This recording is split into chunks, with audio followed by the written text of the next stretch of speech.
गरीब बेटी की शादी। छोटे से गांव में रहने वाले रामू की जिंदगी कठिनाइयों से भरी थी। वह एक दिहाड़ी मजदूर था और अपनी पत्नी सुनीता और बेटी गीता के साथ एक कच्चे मकान में रहता था। गीता रामू की इकलौती बेटी थी और वह उसकी शादी को लेकर हमेशा चिंतित रहता था।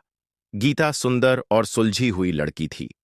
वह घर के कामों में अपनी मां का हाथ बंटाती और हर किसी का दिल जीत लेती। लेकिन रामू को उसकी शादी की चिंता हमेशा सताती रहती थी। गीता अब 22 साल की हो चुकी थी और गांव में उसकी शादी की बातें होने लगी थीं।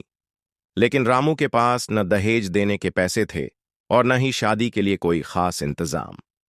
रामू ने कई जगह मदद मांगी, लेकिन गरीब की कौन सुनता है।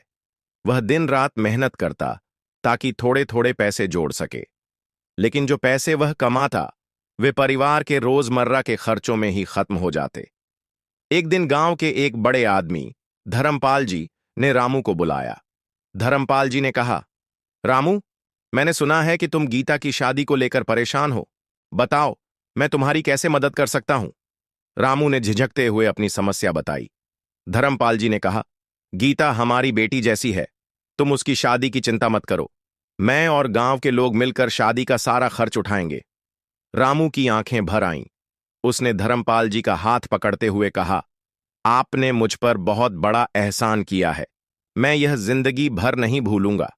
गांव वालों ने मिलकर शादी की तैयारियां शुरू कर दीं। किसी ने खाने का इंतजाम किया तो किसी ने मंडप सजाया। गीता के लिए एक सुंदर जोड़ा और गहने भी गांव के लोगों ने मिलकर खरीदे। शादी का दिन आ गया। गांव के हर घर से लोग खुशी खुशी शादी में आए। गीता का दूल्हा रवि एक सीधा सादा और मेहनती लड़का था। उसने भी दहेज को लेकर कोई मांग नहीं की थी। शादी धूमधाम से हुई और हर किसी के चेहरे पर खुशी थी। शादी के बाद रामू ने गांव वालों का आभार व्यक्त किया। उसने कहा, आप सभी ने मेरी बेटी की शादी में जो मदद की वह मैं कभी नहीं भूलूंगा। आपने मुझे सिखाया कि जब लोग एक साथ मिलकर काम करते हैं तो कोई भी मुश्किल बड़ी नहीं होती। गीता की शादी रामू के लिए एक सीख बन गई कि इंसानियत और आपसी सहयोग से हर मुश्किल हल हो सकती है। यह घटना गांव में भी एक मिसाल बन गई कि गरीबों की मदद करना ही सच्चा धर्म है।